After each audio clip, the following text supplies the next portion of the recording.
Assalamualaikum warahmatullahi wabarakatuh. Halo guys, kembali lagi di Blood Express. Jadi hari ini kita kedatangan narasumber kita yang cukup Kalian penasaran kan? Oke, coba perkenalkan diri dulu. Ya, perkenalkan, nama saya Fajar Hardika Bariputra. Saya lulusan dari Universitas Muhammadiyah Sorong ketika waktu masih sarjana, dan sekarang hampir selesai juga di jenjang studi di S2 di Universitas Ahmad Dahlan, Yogyakarta. Untuk kesibukan saya saat ini, saya sebagai tenaga pengajar termasuk di kampus lama saya, yaitu Universitas Muhammadiyah Sorong, sebagai dosen. Nah, setelah itu kalau kegiatan lainnya ya mungkin sebagai pendamping di UKM. Ya, mungkin ada yang lain-lainnya, mungkin ya hanya seperti itu aja yang dapat saya sampaikan. Fajar, jadi sekarang lagi lanjut studi S2 ya? Ya, betul sekali. Tujuan lanjut kuliah kenapa? Itu karena cita-cita kah? Atau memang kayak pengen kah? Atau apa? Oke. Sebenarnya itu simple. Awalnya itu sebenarnya kalau mau dibilang tujuannya ya, sebenarnya awalnya saya tidak punya tujuan untuk lanjut S2. Sebenarnya karena posisi saya waktu itu saya terdesak karena waktu itu zamannya COVID, kalau tidak salah ya 2 tahun lalu ya. Itu kan lagi marak-maraknya COVID ya. Jadi saya bingung, saya bilang, saya mau kerja atau saya mau lanjut? Karena waktu itu ada tawaran dari kaprodi saya begitu. Kalau mau lanjut, bolehlah calling-calling gitu kan. Nah, cuman saya berpikir kembali, di saat COVID-19 itu saya mau kerja di mana? Saya sudah kasih masuk lamaran kerja di sana sini tapi tidak terima. Nah, otomatis ya udah, karena saya meniatkan diri saya dari hati, jadi saya lanjut itu karena niat gitu. Tujuan saya karena niat, dan karena memang setelah lulus itu saya memang sebenarnya ingin S2, cuman saya berpikir bahwa S2 itu kan biayanya nggak besar. Nah, makanya saya urungkan niat saya dulu sebelumnya. Nah, setelah saya sudah nggak dapat pekerjaan sama sekali, ya udahlah, sambil jalan pintas itu gitu. Ya kalau orang bilang bahasa kasarnya sebagai batu loncatan sih. Tapi memang saya tekunkan dari diri saya gitu, memang saya niat ingin lanjut karena ya mungkin rezeki saya sebagai dosen gitu, bukan sebagai karyawan yang lainnya gitulah. Pokoknya seperti itu. Oh, jadi awalnya sudah pernah sempat lamar-lamar kerja? Ya, sudah. Masuk lamaran sana sini tapi nggak keterima? Ya, itulah. Jadi ini kayak macam sudahlah.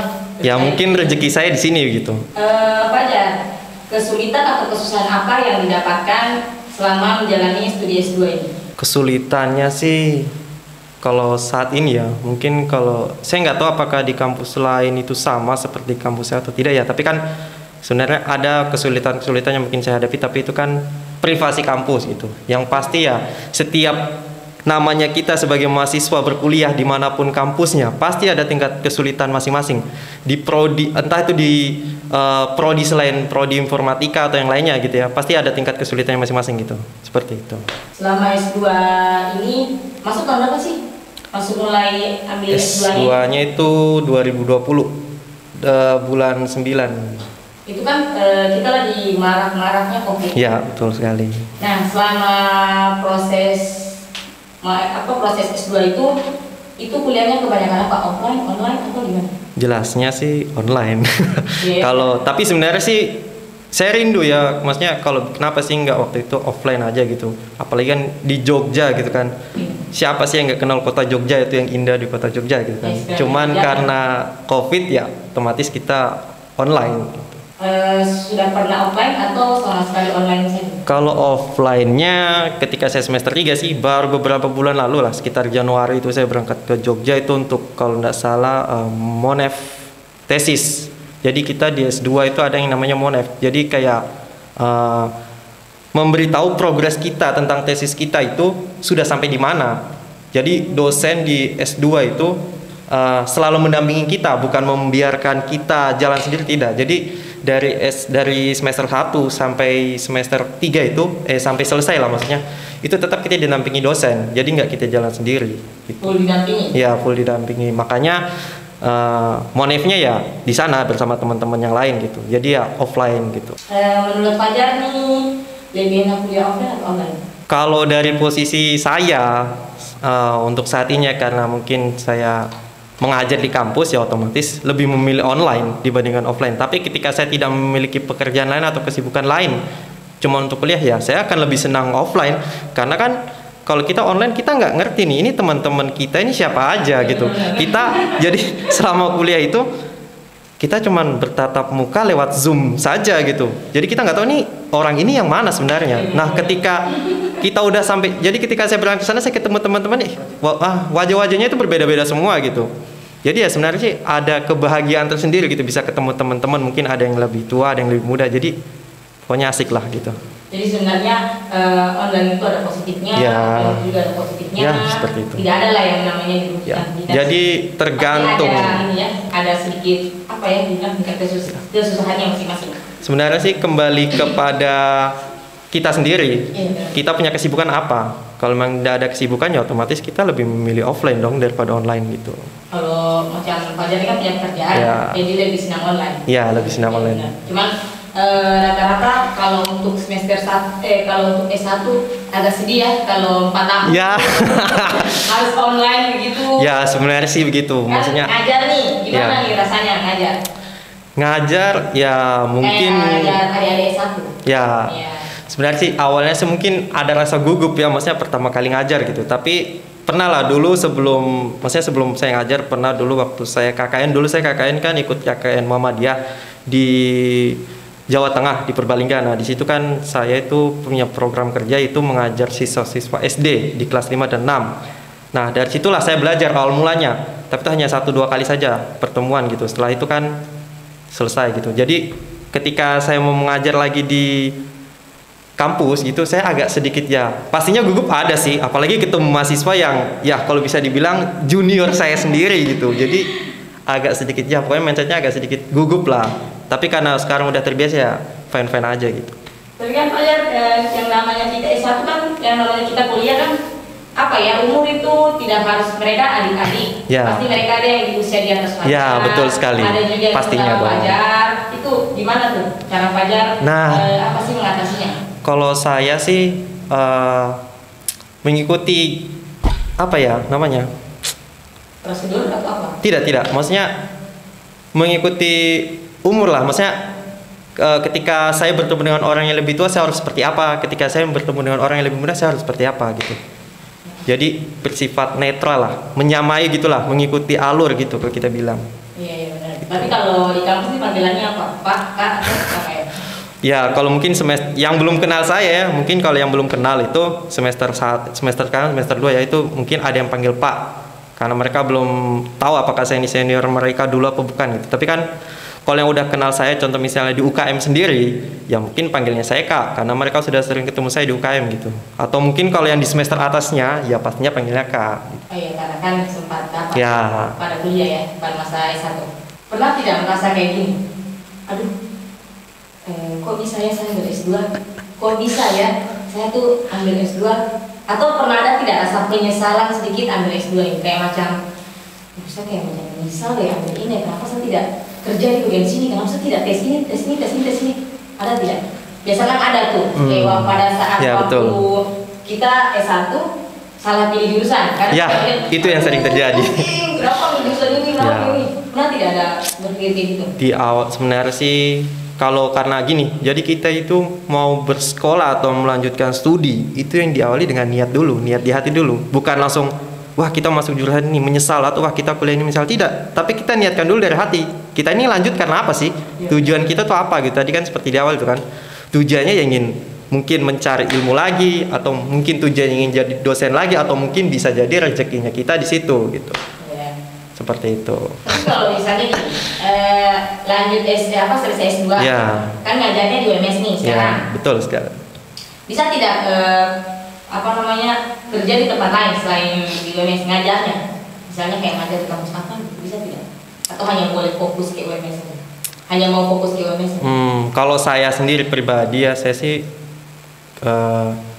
tergantung juga dari kampus gitu. Tapi sebagian besar sih ada yang ngajar sekaligus kerja ada. Tapi kembali lagi lah, maksudnya itu kan koordinasi juga ke kampus, bukan kita asal masuk saja gitu. Misalnya saya ini dosen di sini mau ngajar di sana, nggak bisa seperti itu juga. Karena kan ya kita udah kerja sama-sama mereka, kuliah juga dikuliahkan. Nah, jadi kita harus mengikuti sesuai prosedur gitu. Intinya kalau mau ambil pekerjaan di luar kampus ya koordinasi dulu ke kampus, bukan langsung kita itu satset selesai. Pengalaman apa saja yang kau dapat dari S1 sampai S2? Kalau pengalaman di S1 ya lumayan banyak di S1. Cuman kalau di S1 itu kan kalau apa sih yang namanya informatika, jelasnya pastinya kan membahas tentang pemrograman atau mengimplementasikan sebuah aplikasi atau sistem gitu lah. Itu kan yang namanya dunia informatika seperti itu. Apalagi kita ini kan lulusan ilmu komputer kan. Nah, pastinya di S1 sih banyak gitu. Kalau malah saya bilang saya lebih senang ilmunya di S1 sih daripada tingkatan selanjutnya. Tapi bukan berarti saya nggak suka juga di S2-nya gitu. Tapi kalau di S1 ya memang kita dipaksa untuk bisa. Jadi bukan cuma materi saja tapi praktek juga gitu kan. Jadi ya banyak seperti itu. Kalau untuk di S2 sendiri ya lebih ke materi. Apalagi S2 itu kan sebenarnya kan bukan membahas tentang apa sih namanya praktek. Sebenarnya itu kita lebih kayak menganalisis sebuah data. Di S2 itu sistemnya menganalisis lah, bukan seperti S1 yang harus mengimplementasikan suatu aplikasi. Perbedaan mata kuliah S1 sama S2 tuh apa saja? Jelas berbeda lah pasti. Berbeda sekali. Berbeda lah. Malah saya lebih tertarik. Ya mohon maaf bukan berarti saya ini ya. Jangan sampai membawa membawa nama kampus gitu. Ya kalau dibilang asik sebenarnya di S1 ada asiknya. Tapi karena di S2 itu ada sedikit perbedaan. Mungkin karena di luar sorong ya. Di dalam sorong itu kan kita masih minim ilmunya ya. Kalau kita bilang di dalam sorong itu masih minim sekali. Jadi masih apa ya? Perlu ada wadah-wadah baru yang membuat Papua ini berkembang lagi gitu. Jadi perbedaannya sangat jauh kalau dibandingkan di luar sorong. Makanya kita Indonesia Timur orang bilang tuh selalu ketinggalan. Kasihan. Gitu.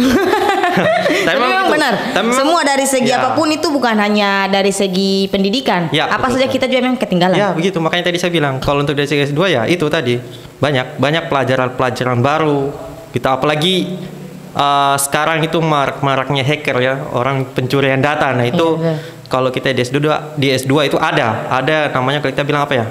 Defense-nya, penangkalnya itu biasa anak-anak forensik atau digital forensik. Nah, seperti itu. Berarti lebih luas ya kalau S2 lebih luas lagi. Di S2 itu apakah lebih banyak praktekum atau teori? Nah, tadi itu yang saya sampaikan. Kalau masalah praktek, saya rasa lebih banyak di S1. Di S2 itu nggak pernah kita main praktek, tapi kita lebih mengkerucut tentang analisis data. Karena kita lebih larinya ke spesifik lah, lebih misalnya kita nih di S2 nih mau buat penelitian apa, jadi kita lebih ke arah situ. Kalau di S1 itu kan masih umum. Nah kalau di S2 itu ada ranah pilihan mata kuliahnya. Jadi misalnya saya ini kan ambil sistem cerdas, otomatis saya akan belajar terkait sistem cerdas. Cuman kalau saya punya penelitian tentang sistem cerdas, nah yang saya ambil itu ya contoh misalnya ada kecerdasan buatan, ada sistem pakar. Gitu. Itu di untuk S1 ya? Itu gitu. Tapi kalau di S2 saya lebih mengerucut mengambilnya tentang mobile, karena kan saya punya tesis berbasis mobile juga, bukan cuman sistem cerdas saja gitu. Jadi saya ambilnya itu mata kuliahnya ya, mata kuliah ini ya, maksudnya mata kuliah pilihannya ya, itu saya ambil mobile teknologi sama keamanan mobile gitu. Itu lebih mengerucut ya. Jadi dia tuh sejalan. Jadi misalnya kalau kita di S1 contoh misalnya antara jaringan dengan misalnya pemrograman web itu kan beda kan. Makanya tadi saya bilang di S1 tuh masih umum. Jadi banyak yang kita dapat di S1 dibandingkan di S2. Karena di S2 tuh lebih mengkerucut maksudnya. Lebih spesifik. Ya, lebih spesifik. Lebih ke intinya. Iya, betul sekali. Jadi diasah ilmu kita di S2 gitu. Jadi S1 itu hanya membahas kayak apa ya? Dibilang pengenalannya. Ya. Nanti di S2 mau ambil ke arah ini, baru kita boleh lihat yang apa inti-intinya. Ya, S2 itu melanjutkan apa yang kita mau lanjutin lagi setelah dari S1. Pada saat kau S1, kau sudah berpikir nih apa yang kau mau ambil ke S2 gitu. Pastinya udah harusnya ya udah tahu, karena contoh misalnya ambilnya sistem, misalnya kita S1-nya ambilnya sistem cerdas, tahu-taunya di S2-nya ambilnya tentang jaringan. Itu udah nggak sinkron sekali. Iya benar-benar. Gitu. Kalau bagusnya sih kita ngikut aja dari yang S1, itu lebih enak sih. Untuk cepat selesainya udah pasti. Tapi kalau kita ambilnya beda jalur lah, itu bakal lama sekali selesai. Ya juga ya, gitu. nanti lebih ribet. Lebih ribet lagi pokoknya lah. Mata kuliah apa yang kau ajar di kampus saat ini? Kalau di Universitas Muhammadiyah Sorong atau sekarang kan kampus sudah berganti nama ya, jadi Unamin. Kalau sekarang Saya diamanahkan itu membawa mata kuliah algoritma pemrograman 2. Itu ya saya larinya sebenarnya sih di Java gitu. Itu kalau di semester 2. Tapi kalau di semester 4 itu saya diamanahkan memegang mata kuliah pemrograman web dan mobile gitu. Jadi lebih ke web dan mobile, jadi sinkron gitu. Ya kalau kita bilang ya bisalah kita buat lebih maju lagi terkait startup di situ gitu. Oh ya, karena kan kebetulan juga aku ambilnya bagian mobile. Ya. Jadi ngajarnya juga itu ya. Ya. Itu lebih baik. Jadi masih ada sinkronnya gitu kan. Iya, iya. Masih ada lah keilmuan saya yang di S2 masuk di situ. Beda ketika misalnya saya ini nggak tahu tentang mobile, saya ini nggak tahu tentang website, tapi saya ngambil itu kan salah. Iya, iya, iya. Jadi nggak sesuai dengan kita punya keilmuan. Atau misalnya saya ini di bagian misiannya machine learning atau data mining lah, atau keamanan jaringan, tapi saya ambilnya mobile dan web. Itu kan udah jauh sekali sih. Ya maksudnya agak jauh lah dibandingkan yang ada. Tapi Fajar, sabar dulu, saya mau tanya. Waktu kau ambil judul itu emang mobile? Sebenarnya judul itu sih saya melanjutkan dari S1 saya sih. Karena kan saya itu sebenarnya sempat tanya gitu, sebenarnya saya mau bikin judul lain, tapi kan saya nanya dulu ke pembimbing saya di S2. Pak, misalnya kalau saya menggunakan judul ini boleh tidak? Atau misalnya saya melanjutkan dari S1 saya mungkin kurang masih ada yang kurang gitu di S1 saya gitu terkait skripsi saya. Boleh nggak saya angkat di S2? Boleh. Tapi diperbagus lagi gitu, dibikin wah lagi di S2 gitu, bukan cuman misalnya di S1 saya menggunakan 2 metode, di S2 saya menggunakan 2 metode, itu kan sama aja. Jadi iya. kalau bisa dikembangkan lagi biar lebih menarik. Kan di S2 itu biasa saya sering dengar tesis. Iya. Iya kan? Habis kalau sering kayak teman-temanku S2 tuh selalu aduh pusing dengan tesis. Jadi sebenarnya tesis itu sama seperti proposal atau tesis itu bagaimana? Maksudnya dia tuh alurnya sejenis gitu ujian ya? kah atau sejenis kayak untuk maju skripsi kah atau apa itu tesis? Tesis tuh sebenarnya pada intinya mirip dengan skripsi. Oh gitu. Cuman jalurnya itu sedikit berbeda. Kan tadi saya bilang S2 tuh kita tuh membahas tentang analisa atau analisis ya. Bukan lagi mengimplementasi sebuah aplikasi. Seharusnya. Tapi kan pasti adalah mahasiswa magister yang masih menggunakan aplikasi gitu. Ya pastinya saya juga menggunakan aplikasi itu karena kan saya membutuhkan itu untuk mengimplementasikan data saya. Itu tetap analisis data, tapi saya membutuhkan aplikasi untuk saya implementasikan gitu. Selain tesis ada lagi? Kalau sebenarnya atau sih, apa gitu? Kalau dari tesis sendiri, ya tadi itu saya bilang kan, di awal mula masuk itu biasa seharusnya sih di awal mula masuk itu kita udah disuruh persiapkan judul tesis gitu. Oh gitu. Jadi pas masuk S2 sudah harus punya judul nih. Ya, kan kalau kita di S1 itu kan nanti semester berapa baru suruh mikir judulnya. Semester 8 biasa kan gitu. Kalau juga sih biasa sih dosen-dosen pada umumin itu pas semester 6 atau tidak 5 kalau S1. Cuman kan kita yang malas toh jadi kayak macam sudah nanti aja gitu. Padahal kan sebenarnya sudah harus siapkan. Tapi kalau S2 dari awal ya. Bahkan kalau bisa sih disaranin kalau kita sebelum kita lanjut di S2 ya, kembali ke motivasi tadi ya, kita harus persiapkan dulu. Ini kita mau buat penelitian apa nih di S2? Jangan sampai ketika kita udah mulai kuliah dianggap bahwa S2 sama kayak S1 ya. Jangan berpikir seperti itu. Amburadul sudah nanti jadinya gitu. Jadi jangan seperti itu. Jadi intinya tuh dipersiapkan judul penelitian yang mau kita garap itu apa. Nah, setelah itu kita bimbingan. Judul ini cocok enggak? Begitu menurut pembimbing gitu. Kalau memang cocok lanjut. Nah, nanti di setiap semester itu kita ada yang namanya monef. Jadi kayak pengecekan progres. Ini kita punya progres sudah sampai di mana? Itu nanti sistemnya sama kayak kita ujian sih. Iya. Gitu. Jadi monef ya udah diuji sama semua dosen ya, bukan satu dosen doang, enggak kayak kita misalnya di S1 proposal mungkin 2 orang. Ya jadi nggak kayak gitu. Jadi langsung semua dosen itu nanyain kita progres kita gimana. Kita ditanyain setelah kita presentasikan itu kita punya tesis, ditanyain. Nah, di semester 2 juga sama, monef juga. Nah, di semester 3 lah baru proposal tesis gitu. Jadi, kalau di kampus saya nggak tahu di kampus lain apakah seperti itu atau tidak, saya nggak tahu itu. Jadi, setiap semester tuh ada yang monef, ada yang namanya monef hingga kalian maju sidang tesis. Gitu. Dan kalau di kampus saya mungkin sedikit berbeda di kampus lain. Di kampus saya itu kalau kita mau lulus, kita memiliki 3 syarat. Yang pertama adalah jurnal. Harus perbanyak atau harus jadi minim, tidak bukan perbanyak jurnal ya, Maksudnya ada 3 jurnal yang harus kita selesaikan. Jadi kalau di saya itu menggunakan Sinta 3-4 itu jurnal 1, jurnal 2-nya itu Sinta 1-2, dan yang terakhir yang mungkin saya rasa itu udah paling sulit gitu. Yang atau mungkin itu udah jalannya, mungkin itu kita kena jurnal bereputasi atau kita bisa bilang tuh Scopus gitu. Itu yang paling lama karena kita harus menunggu selama 1 tahun. Itu. Jadi kalau kita udah ketiga itu, ya kalau di kampus saya itu minim biasa sih 2 dulu. Habis itu kita ajukan lagi 1, kita submit ya. Kita submission lah. Kita kirim ke jurnal mana, nah itu baru kita bisa maju sidang meja ya kalau kita bilang ya. Nah setelah sidang meja, nah baru kita selesaikan validasi tesisnya kita itu tadi, sambil menunggu kita punya jurnal 3 diterima.